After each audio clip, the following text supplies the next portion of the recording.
cheguei na Universal, eu estava com a vida assim, com a vida completamente destruída.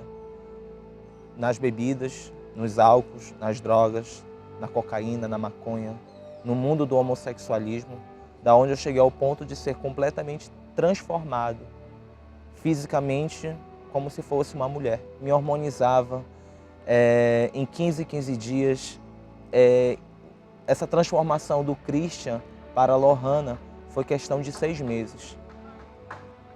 Quando eu fui ver, eu já estava de cabelo comprido, eu já estava com o meu peitoral masculino com formato feminino, com meus músculos completamente quebrados, meus braços finos, minha voz fina, o meu rosto afilado. Ninguém mais me reconhecia. Tinha perdido completamente a minha identidade. Na realidade, isso foi por um termo de maldição. Minhas irmãs, elas, por influência do mal, sem querer, elas colocavam xuxinha no meu cabelo, pintavam a minha unha. Quer dizer, o mal entrou por ali. A minha vida começou a se destruir assim. Com meus 8 anos de idade, tive meu primeiro relacionamento.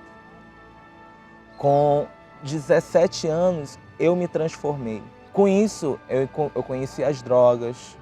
Com isso eu conheci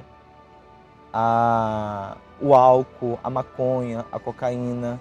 Passei praticamente 10 anos sem dormir uma noite. Eu tive insônia. Eu trocava meu dia para dormir. A noite era conforme se fosse o dia. Com a vida amarrada, sem emprego, sem rumo nenhum. Eu me envolvi com todos os tipos de pessoas. Depressivo, angustiado, as portas de emprego sempre fechadas.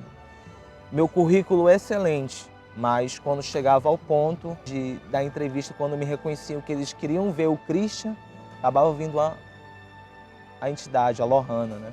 O momento mais difícil na minha vida foi não ter ninguém no meu lado. De ter a minha família não mais acreditar em mim. De a minha família reunida no domingo e eu trancado no meu quarto.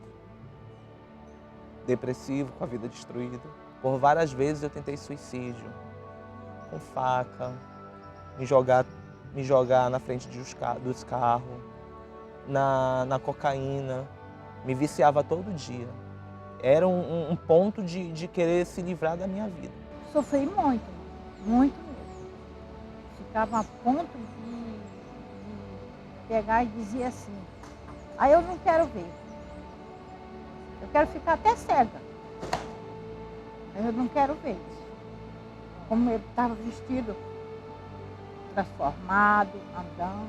Eu cheguei na Universal com 5 dias de finalizar uma fogueira santa. Foi da onde o pastor, ele afirmou que a minha vida, ela podia transformar a partir daquele momento, daquele ato de sacrifício. Na fogueira santa, eu entendi a proposta de fé para colocar a minha vida no altar.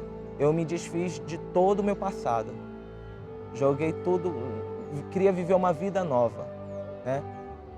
Minha roupa feminina, joias, sapato, bolsas, tudo que era do passado eu lancei fora. Hoje eu tenho uma vida transformada, hoje eu sou feliz, hoje quem me vê não me reconhece mais. Quando me reconhece, toma um susto, né? Hoje eu devolvi a alegria para minha mãe, a paz que ela tanto procurava em casa. Hoje, através da minha transformação, hoje o meu lar é feliz. O mais importante que eu tenho é a paz que eu carrego dentro do meu coração. E hoje eu estou preparado para a fogueira santa no Templo de Salomão. Jerusalém.